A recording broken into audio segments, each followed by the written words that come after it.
Bajo el puente del troll.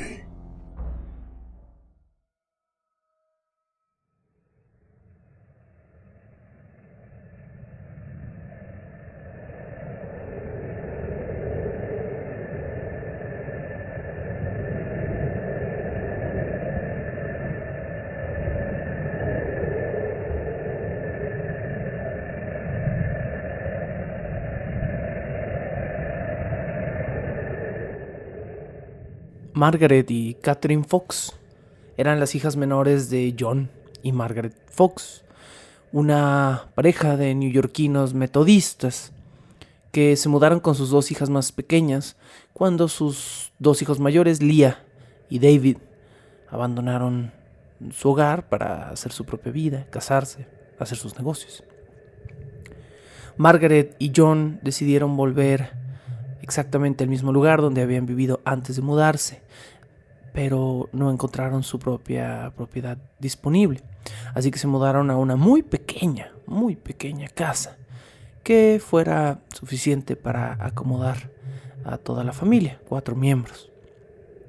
Los Fox entonces se resignaron a una diminuta propiedad de 2 habitaciones que había sido abandonada años antes por un médico local.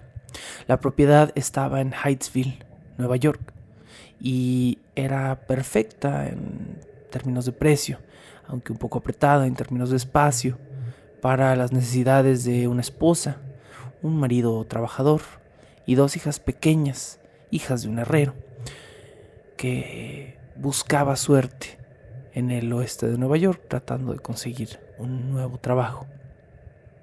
Así comienza nuestra historia del día de hoy, en este 4º episodio de la temporada Halloween en primavera, debajo el puente del troll. El día de hoy, como se prometió hace 2 semanas, estaremos hablando del caso de las hermanas Fox, las 2 jóvenes responsables de iniciar, casi por su propia mano, el movimiento espiritista del Distrito Quemado a mediados del siglo XIX.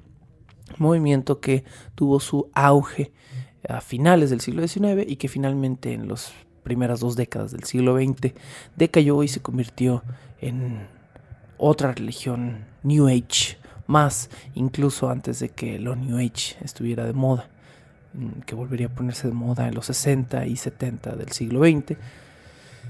Pero este es el principio de esta historia. Como acabo de decir, nuestra historia comienza a mediados del 1800, específicamente en 1848, en un momento en el que la pequeña Catherine Fox, su nombre original, pero a quien todo mundo llamaba Kate, estaba por abandonar los 10 años de edad y cumplir los 11, hecho que sucedería en las semanas siguientes.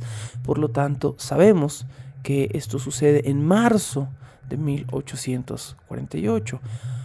Su hermana Margaret, quien comparte nombre con su madre y a quien llamaremos Maggie de ahora en adelante para no confundirlas, tenía en ese momento 14, casi 15 años de edad. Entonces Kate y Maggie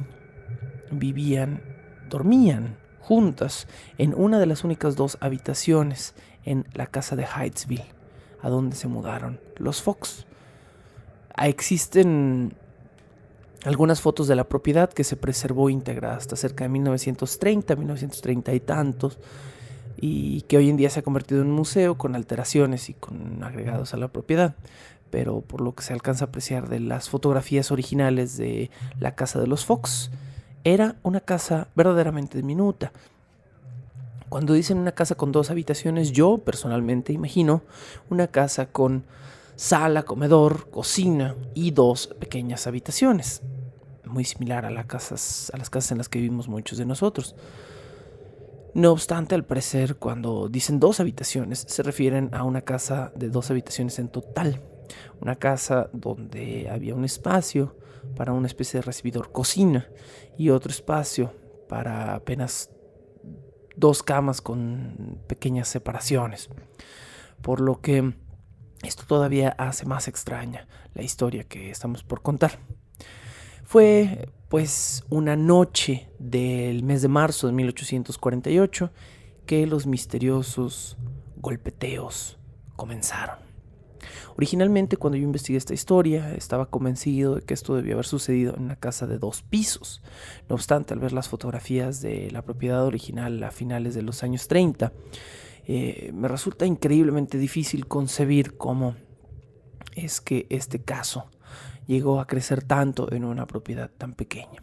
Lo que sabemos es que John y Margaret reportaron haber escuchado un golpeteo extraño y constante que provenía de los muros contiguos a su habitación, específicamente en el piso o en el muro de la habitación de sus hijas. Estos golpeteos que sonaban como un golpe bofo, un golpe seco causado por un objeto cayendo, a lo mejor, o por un objeto pisoteando, golpeteando, comenzaron a repetirse a lo largo de varias noches y siempre provenían del cuarto donde las hermanas Fox estaban presuntamente dormidas. Maggie y Kate, por supuesto. Nunca sucedían en un cuarto donde no estuvieran las niñas. Así la pista número 1 del caso de esta noche.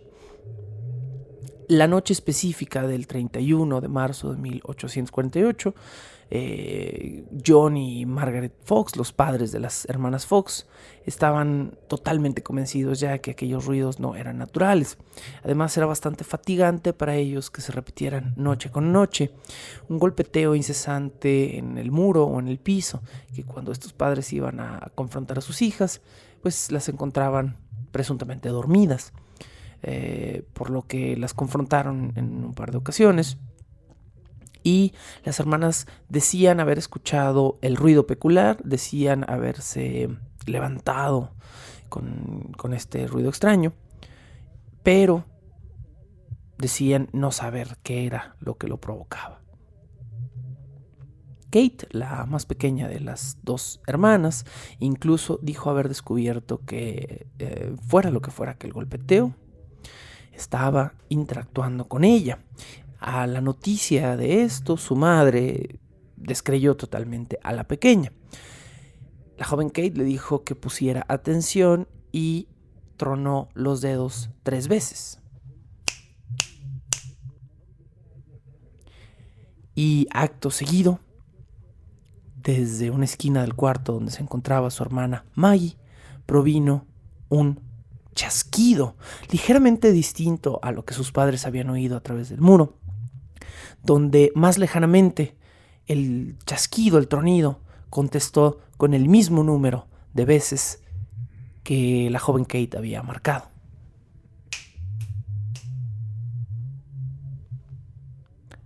Los padres de estas chicas quedaron atónitos y fue así que Margaret Fox, la madre de estas chicas, decidió comenzar una serie de pruebas. Empezaron a aplaudir, a chasquear los dedos, a golpetear.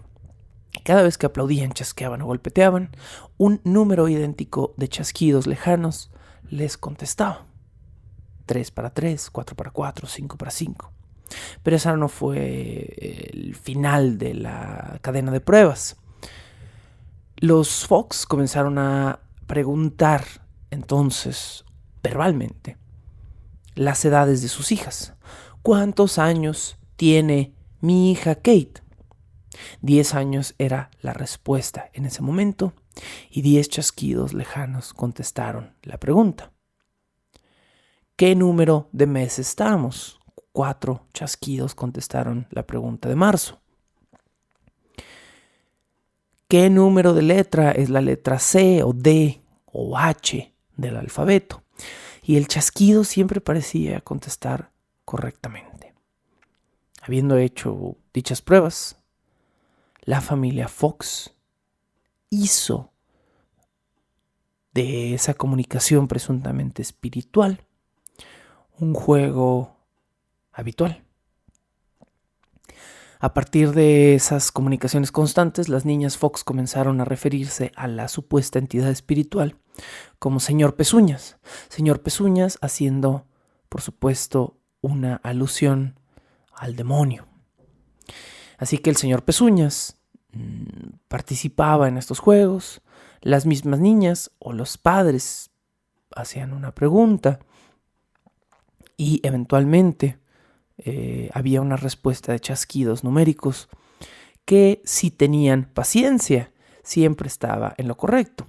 Curiosamente, a ciertas preguntas complicadas en las que hubiera que contar o en las que la respuesta numérica fuera ligeramente engañosa, los Fox tenían que esperar un tiempo para obtener una respuesta directa, específicamente cuando le preguntaban letras del alfabeto.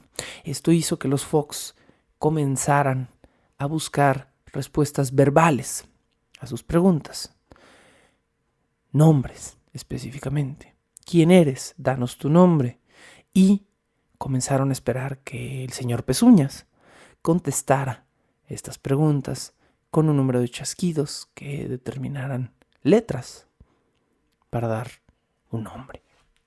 Curiosamente, antes de dar un nombre específico, los Fox obtuvieron toda una serie de respuestas peculiares y casi siempre cuando contestaba S, I, sí, bueno, Y, yes, espíritu o NO, no, era en situaciones completamente banales que los mismos Fox no tenían la capacidad de comprobar. Antes de lo esperado, y cuando digo antes de lo esperado me refiero a horas o días después, las hermanas Fox ya tenían instaurado un sistema de comunicación con el espíritu. Para ahorrar tiempo, 2 chasquidos significaba sí, silencio significaba no. Y las respuestas numéricas o las respuestas que requirieran letras eran contestadas con el número equivalente de toquidos ya establecido sobre una tabla. Curiosamente fue la hermana mayor, Maggie, quien estableció primero el sistema y quien determinó que el espíritu tenía que responder de esta manera. Pero Kate, la más joven, era quien hacía las preguntas. Eventualmente los Fox comenzaron a curiosear sobre la entidad fantasmal. ¿Quién eres? ¿Quién eres? ¿Quién eres? Comenzó a ser la pregunta más común. La familia presuntamente preguntó una noche si la entidad era un fantasma y 2 chasquidos respondieron que sí. La familia preguntó entonces si era alguien que había sido asesinado. 2 chasquidos de nuevo, sí. Nuevamente hubo una pregunta. ¿Te asesinaron aquí? Sí. La familia no pudo más y quisieron obtener un nombre correcto para su visitante. Y el nombre, letra por letra, que esta entidad les dio, fue Charles B. Rosna. Charles B. Rosna, un nombre común, un nombre con una letra intermedia, con un apellido extraño, pero un nombre Charles bastante común. Eso no fue todo. Conforme pasaron las horas, la familia Fox fue presuntamente haciendo preguntas para revelar la identidad de este espíritu, quien se autodenominó en vida como un vendedor ambulante que había sido asesinado por un vecino de la región de Hydesville en años pasados. Fue en este momento que el show comenzó de verdad.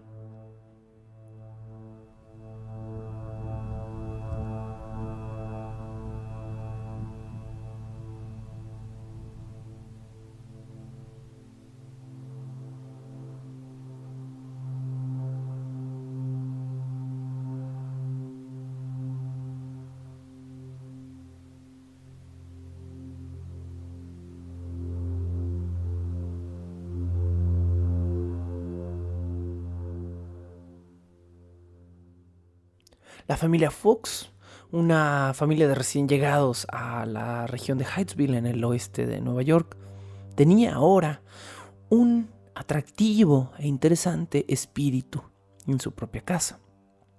Quizá incluso mucho más pronto de lo que el señor Fox había obtenido un trabajo.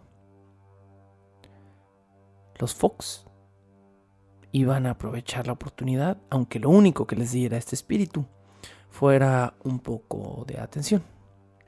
Margaret, la madre de la familia, convocó a varios vecinos a presenciar los eventos sobrenaturales en su residencia.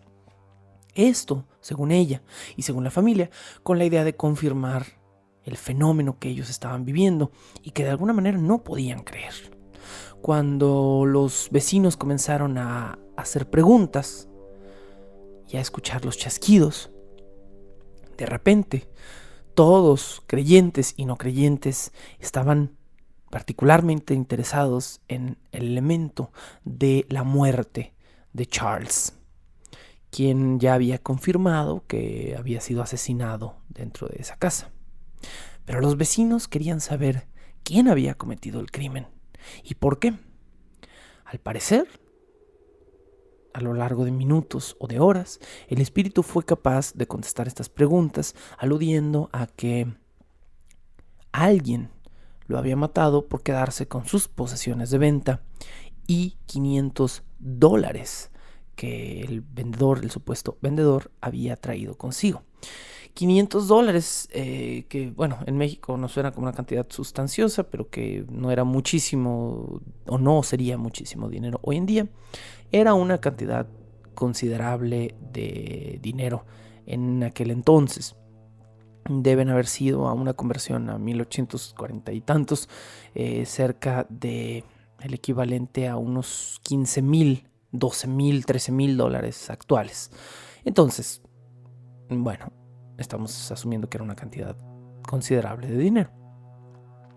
Esto no fue lo más importante de la noticia que les dio el espíritu a los presentes esa noche, sino el nombre de su asesino. Charles B. Rosna había sido asesinado por un hombre llamado John C. Bell. Un nombre común, una letra intermedia y un apellido cualquiera. Fuera de las semejanzas entre los nombres de las dos entidades, había otro pequeño problema. Ese nombre común, con ese apellido común, terminaron coincidiendo con una persona que vivía en la misma colonia que los Fox. Había un John Bell viviendo cerca de la casa de los Fox, por lo que automáticamente un par de noches después, la gente de Hydesville comenzó a sospechar de que un hombre que quizá no había hecho absolutamente nada en su vida era en realidad un asesino. Y la comunidad no se dejó esperar a segregar y atacar a este hombre, John Bell, quien debe haber pasado algunas semanas o meses miserables en este verano de 1848. Esta parte de la historia, sabemos hoy en día, fue relatada en los últimos días de vida de Margaret Fox, de Maggie Fox, la hija mayor, la hija intermedia en la familia Fox, sabiendo que había también una Leah Fox que se había mudado previamente de esta casa.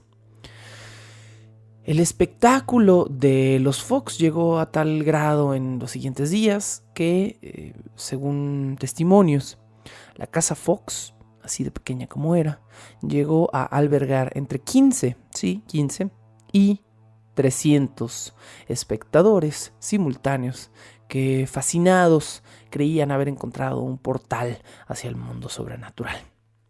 Muchos de los vecinos se dieron a la tarea de investigar la casa y al toquetear muros y pisos y techos de la propiedad, se convencieron de que no había ninguna jugarreta extraña, no había dispositivos ocultos, no había un hombre escondido en el subsuelo o en el granero o en ningún lugar de la casa. Y la mayoría de estas personas parecía estar satisfecha con no haber encontrado a alguien que les estuviera jugando una mala broma. El sonido, los chasquidos, estos chasquidos lejanos, siempre tenían una peculiaridad. Siempre provenían del mismo cuarto en el que estaban las hermanas Fox. Y siempre parecían transmitirse a través de la madera, específicamente de la madera del piso. de la casa. Fue por esto que muchos de los vecinos comenzaron a sospechar que había alguien en los cimientos, en el subsuelo de esta casa de madera. Cuando las hermanas Fox se movían de la ocasión, el sonido se movía con ellas. La popularidad de las hermanas Fox trajo cambios en la casa Fox. Las dos hermanas, que ahora eran el centro de atención de todo Hightsville, sus padres decidieron debían ser movidas a la casa de Leah, su hermana mayor, quien ahora estaba casada, tenía más dinero, tenía una mejor propiedad, tenía más espacio.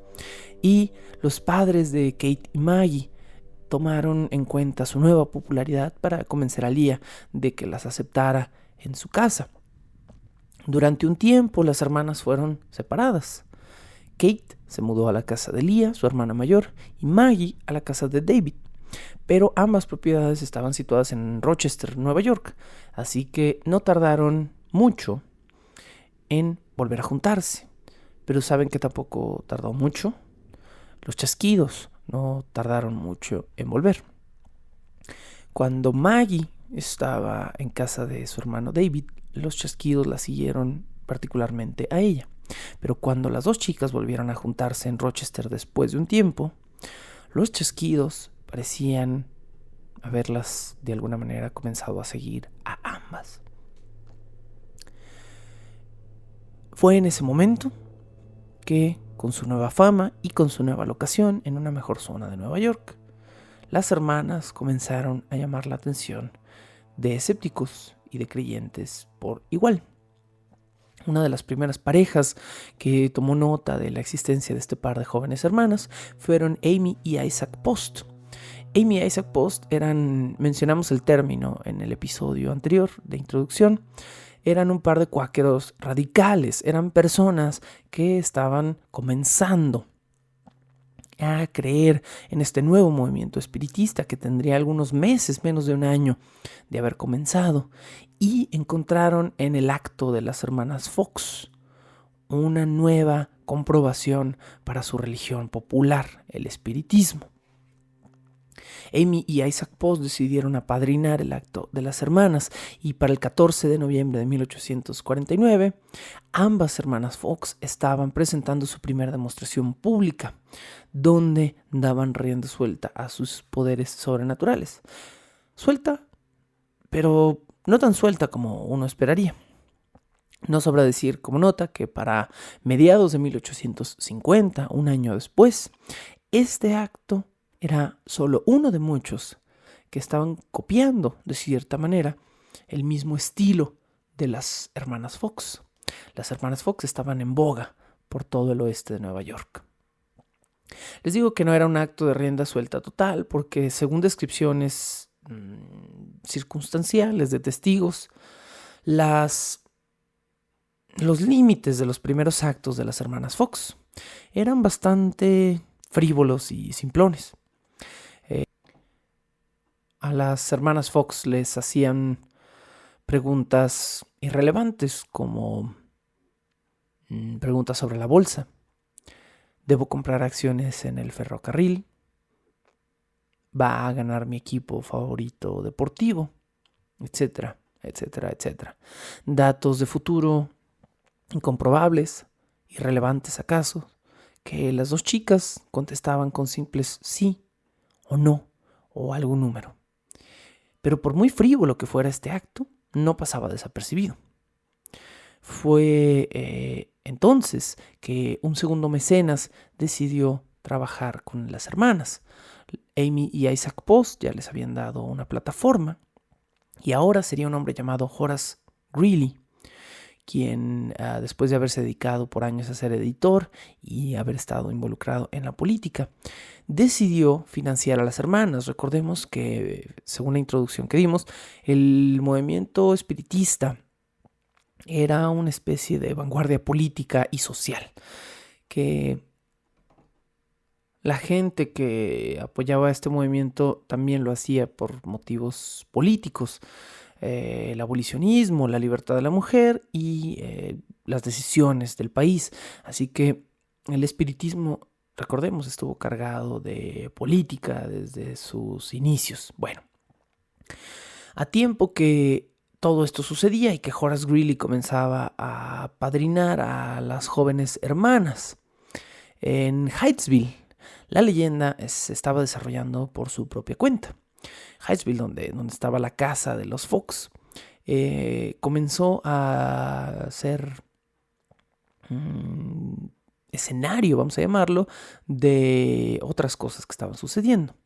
Varios reportes informaban de excavaciones en la propiedad de los Fox.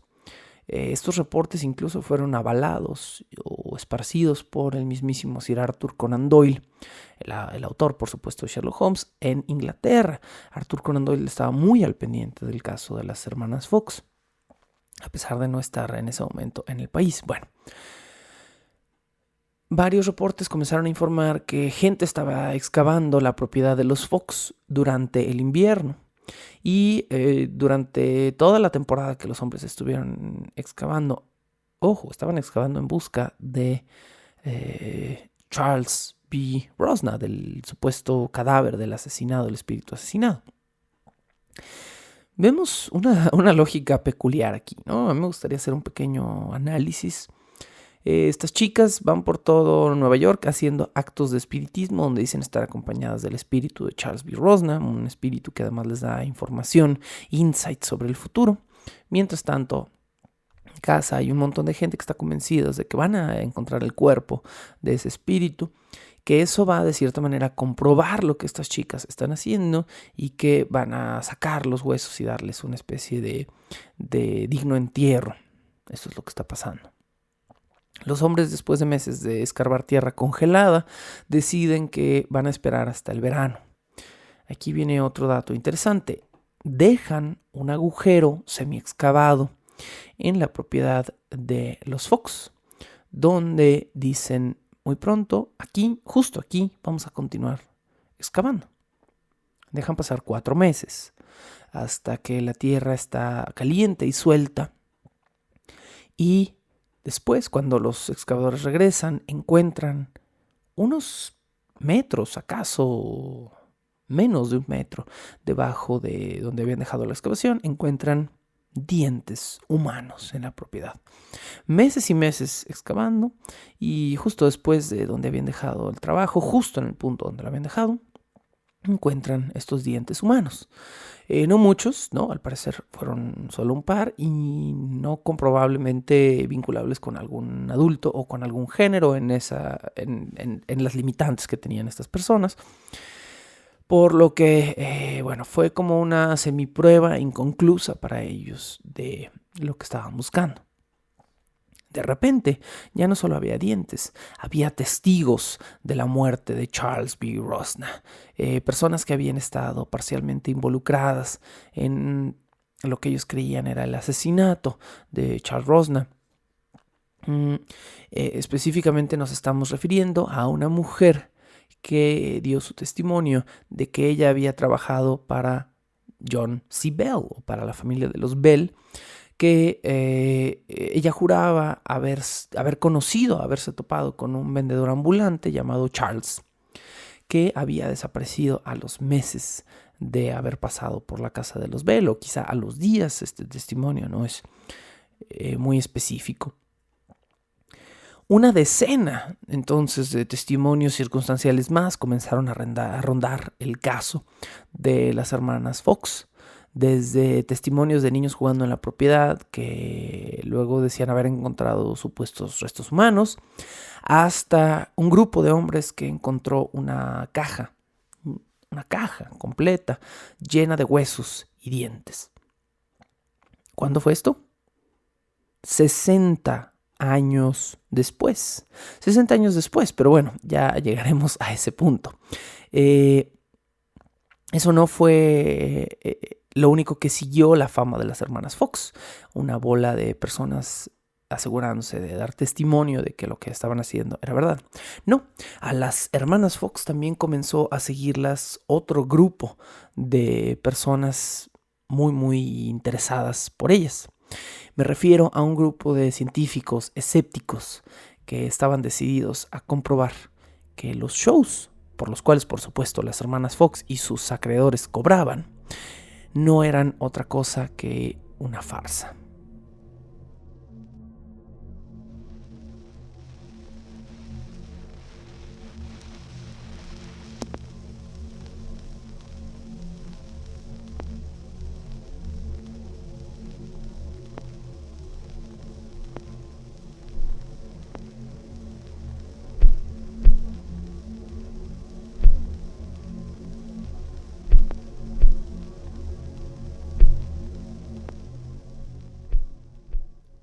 En 1850, apenas 2 años y medio después de que el acto de las hermanas Fox había comenzado a cobrar auge, ya teníamos una teoría que hacía mucho sentido sobre cómo pues este par de hermanas producían sus chasquidos o sus tronidos. Los chasquidos siempre provenían de debajo de las faldas de las hermanas Fox, quienes usaban en todos sus actos vestidos muy muy largos, tan largos como para arrastrar por el piso y tan largos como para cubrir sus pies, que siempre usaban descalzos. Esto también se apoyó con otra idea de otros escépticos que afirmaban que los sonidos siempre provenían del lugar donde las hermanas estaban de pie y no en torno a ellas, específicamente a través de la madera del piso. Convencido de que esto no era entonces más que una farsa, un hombre cuyo nombre solo queda registrado como D. Potts, comprobó que los chasquidos, el tipo de chasquidos que se escuchaban en el acto de las hermanas, podían realizarse con los dedos de los pies, tronando, chasqueando las articulaciones de los dedos de los pies. Y además sugirió que cuando una persona escuchaba un sonido en una habitación grande, tenía algunos problemas para identificar su origen. Esto en los primeros momentos de escuchar el sonido. Comenzaron pues más investigaciones a fondo del acto de las hermanas Fox por parte de varias personas. Una de estas personas fue el reverendo C. Chauncey Burr, quien dio una entrevista al New York Times Tribune y concluyó que tanto Maggie como Kate eran personas que tenían la habilidad de hacer tronar no solo los dedos, las articulaciones de sus pies, sino también sus tobillos y sus rodillas a voluntad. Se comprobó entonces que si se ponían almohadones o cobijas o cojines debajo de los pies de las hermanas durante el acto, los chasquidos desaparecían por completo. 3 años después, en 1853, el investigador Charles Grafton Page le pidió a las hermanas 2 cosas para ponerlas a prueba. Le pidió que hicieran o llamaran o convocaran el chasquido mientras levantaban sus faldas, dejando al descubierto sus pies y sus tobillos. Y pues por supuesto las hermanas se negaron a esto. También Charles Page les pidió que provocaran un sonido fuera o lejos de su cuerpo. Y a esto no se negaron, pero una de las hermanas, no especifica el artículo cuál de las hermanas, se trepó a un closet de madera donde con el vestido abajo cubriendo sus pies y sus piernas, provocó los chasquidos y el closet de madera, a manera de una caja enorme de resonancia, funcionó como una especie de amplificador y los chasquidos sonaron por todo el cuarto, pero parecían seguir proveniendo exactamente de los pies de las hermanas Fox. Para 1857, las hermanas ya eran consideradas un total fraude por la comunidad científica, pero no por la comunidad espiritista. Centenares de personas todavía inundaban sus espectáculos. En ese mismo año, en 1857, el diario Boston Courier ofreció un premio de $500 $1,500, ya lo dijimos antes, cerca de unos 12-13 mil dólares actuales, a cualquier medium que pudiera comprobar su acto como verdadero, frente a un grupo de 3 investigadores de la Universidad de Harvard. Las hermanas Fox valientemente tontamente acudieron a la convocatoria y fallaron frente a los 3 investigadores. El resultado que quedó determinado en esta investigación fue que los supuestos chasquidos fantasmales eran provocados por los pies de las hermanas. Casi 50 años después de este hecho fue cuando eventualmente se encontró la caja con restos humanos de Charles B. Rosna. Mucha gente utiliza este hecho como una comprobación. Las trataron como fraudes. Les dijeron que eran fraudes. Pero 50 años después las reivindicaron porque finalmente encontraron una especie de evidencia. Bueno, ¿qué fue lo que pasó? Sabemos de la famosa caja con restos de Charles B. Rosna por una historia publicada por el Boston Journal el 22 de noviembre de 1904. La caja fue encontrada en la propiedad. Era una pequeña caja de latón, al parecer. Y la caja se preserva hoy en día en el Museo de Lilydale como una mera curiosidad. Pero ese mismo año que fue encontrada, fue estudiada por un investigador llamado Joe Nickell, quien determinó que absolutamente todos los huesos dentro de la caja eran animales, específicamente huesos animales de animales pequeños, y que no solo no había una evidencia de que Charles B. Rosna hubiera existido alguna vez. Esa caja era solo una comprobación de una falsedad, de otra farsa. Alguien, 50, 60 años después, había puesto la caja ahí como una especie de comprobación morbosa o de broma morbosa para tratar de decir esto fue real. Pero no se dieron, afortunadamente, el tiempo de llenarla con huesos humanos verdaderos.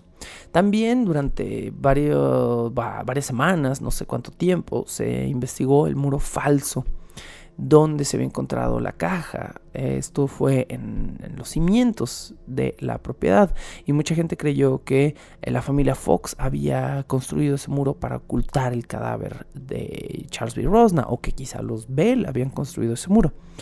Pero cuando se analizaron los planos de la casa, se descubrió que en algún punto en el lapso de esos 50 años, como en cualquier casa, alguien había hecho una reparación en los cimientos. Eso es sano con el paso del tiempo en las casas. Y alguien había construido ese muro y quizá esa misma persona o alguien en ese mismo periodo había utilizado esa reparación para colocar ahí la supuesta caja con los restos de Charles B. Rosna. Bueno, ¿qué fue de las hermanas Fox después de estas acusaciones de fraude? Maggie, la mayor, se casó y se convirtió al catolicismo en 1852. Habíamos dicho que hasta 1857 sus actos habían sido comprobados como un total fraude. Esto fue porque en 1852 se casó, abandonó el espectáculo. Su marido era un escéptico que además condenaba lo que ella hacía. Y ella, por su marido, pero también por convertirse al catolicismo, decidió abandonar el acto que tenía con su hermana Kate. Pero su marido muere en 1857 y es por eso que en 1857 Maggie regresa a tratar de comprobar que ella no es un fraude a pesar de haberse retirado de ese negocio. Kate también se casa y enviuda en 1882 con 2 hijos ya en su haber. Bueno, para estas fechas Maggie, quien se reencuentra con Kate, era ya una alcohólica que vivía en un viejo y pequeñísimo departamento y que además vivía de asistencia social. Dato extra antes de cerrar con esto: Maggie muere en la casa de una famosa espiritista que la acoge en sus últimos días. El 8 de marzo de 1893 muere. Pero bueno, aquí hay que regresar un poquito el reloj porque todavía quedan varias cosas que decir. Este no es el final de la historia. No. ¿Por qué? Porque si los dejo así, los voy a dejar dudando. Y a ustedes, lo sé, les encanta dudar. A ustedes les encanta decir, bueno, con esta información que nos estás dando, todo parece indicar que puede ser posible. Pero vamos a ahondar un poquito más en el caso.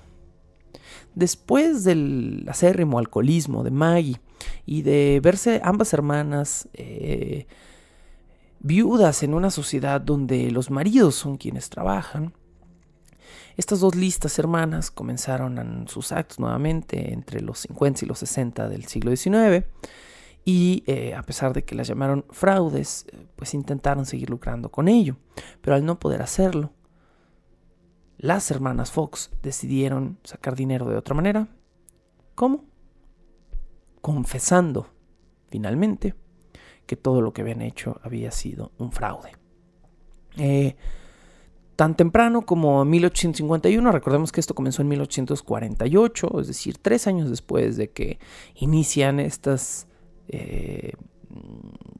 sesiones espiritistas, aparece el testimonio de una tal Norma Culver. Norma Culver era una conocida de la familia Fox que afirmó y firmó una confesión diciendo que se arrepentía de haber ayudado a las hermanas Fox durante un evento en el que ella, mientras las hermanas estaban con los ojos vendados, había estado detrás de las hermanas tocándole los hombros un cierto número de veces para que las hermanas pudieran contestar con un número específico de chasquidos a lo que ella, Norma, había visto o estaba viendo.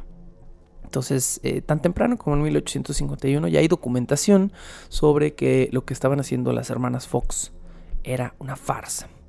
Después de su alcoholismo, decíamos, ambas hermanas Fox se volvieron alcohólicas, no solo Maggie.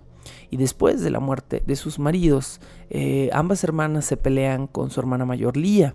Leah todavía las apoyaba, pero Leah estaba terriblemente preocupada por cómo estaban bebiendo ambas hermanas, y las hermanas, diciéndole de cierta manera, déjanos en paz, es nuestra vida, deciden independizarse de Leah, pero en este lapso en el que Maggie también había estado casada, recordemos que se había convertido al catolicismo.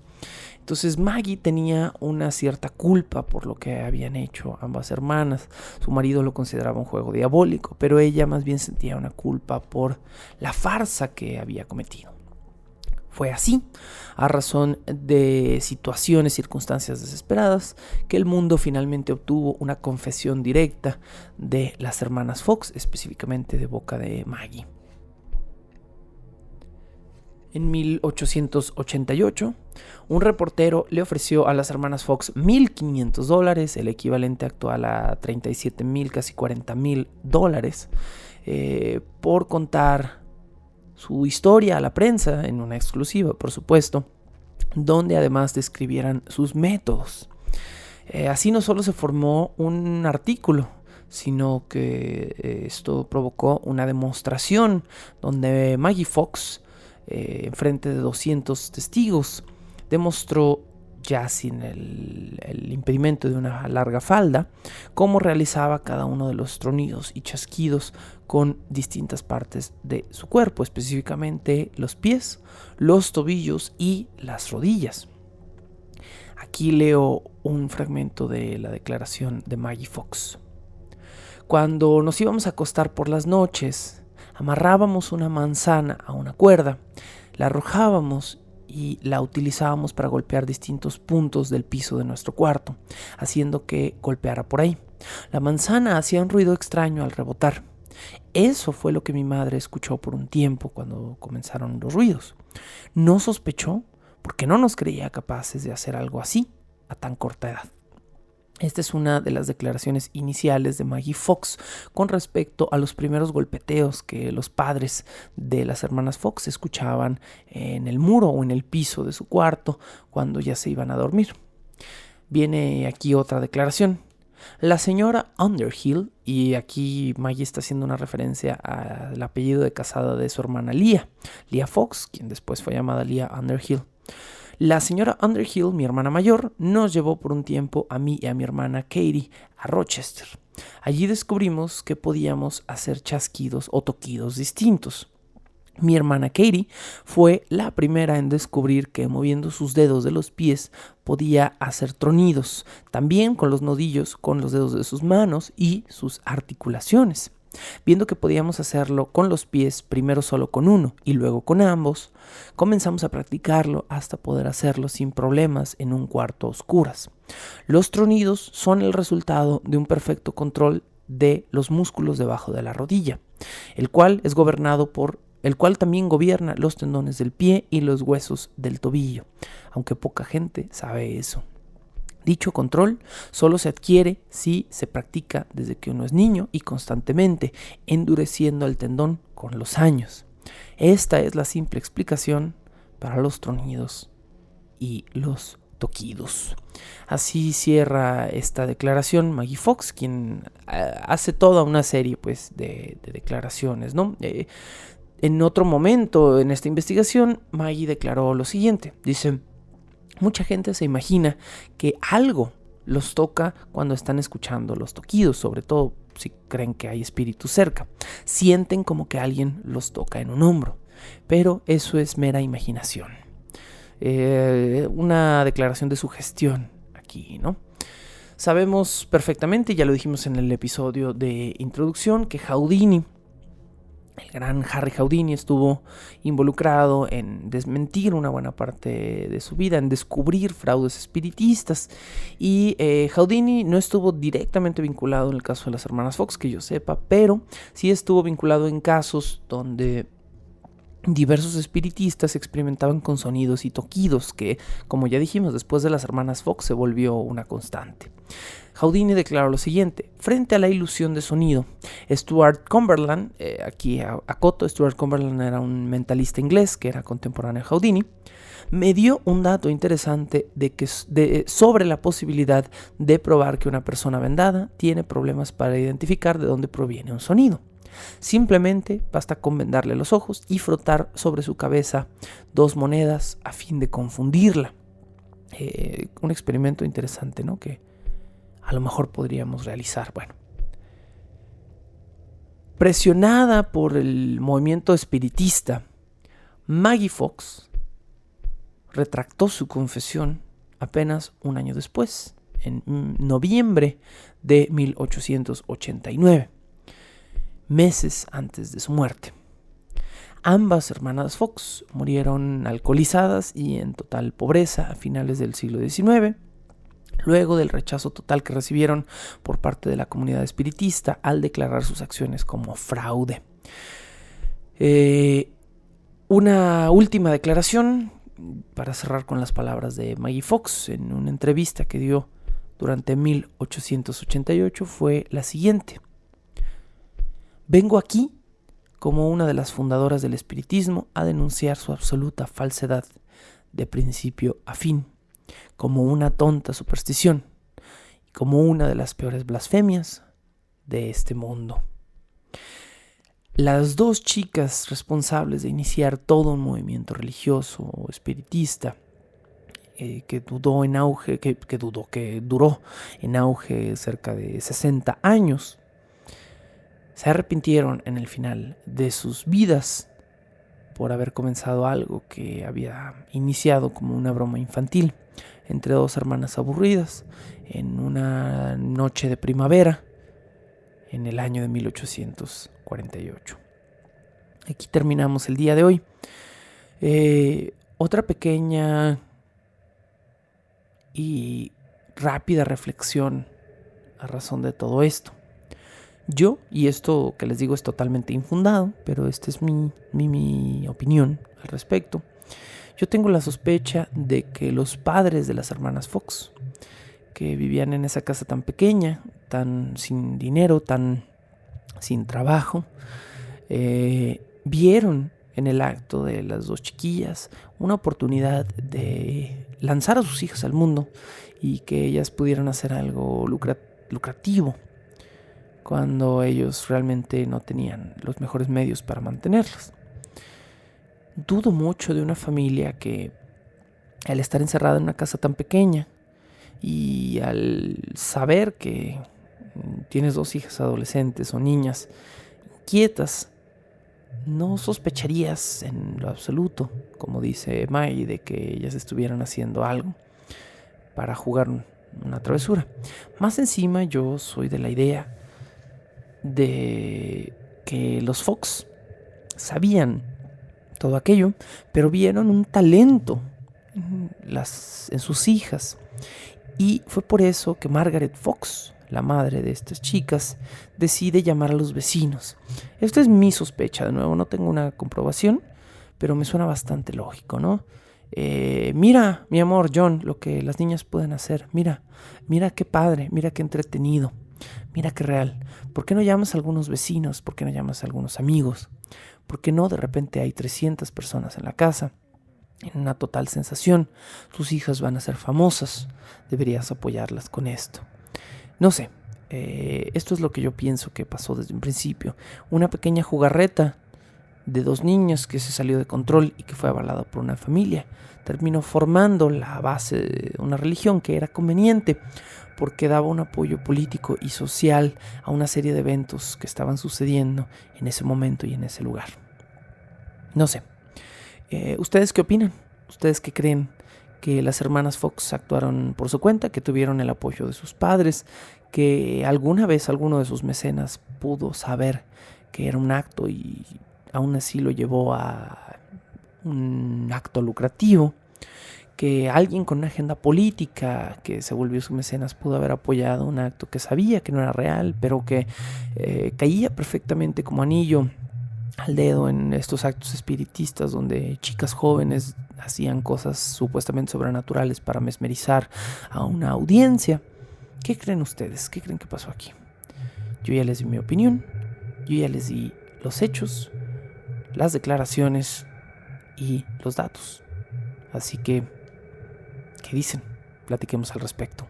Esto fue el cuarto episodio de Bajo el Puente del Troll, la historia de las hermanas Fox, y continuaremos dentro de 2 semanas con el milagro de Huatzika, otro caso vinculado al espiritismo, que también es otra de estas biografías donde pareciera que lo real es una morbosa ficción. Gracias como siempre por escuchar y volvemos a oír nuestras voces, o yo sus comentarios y ustedes mi voz, dentro de un par de semanas. La locución, la producción y la música original de este programa son creadas por Sergio Vicencio. Ve a patreon.com/Sergio Vicencio y apoya este podcast para obtener horas de contenido adicional. Búscame como @recuadroblanco en Twitter e Instagram, o como Sergio Vicencio en YouTube para darme tu opinión sobre este podcast.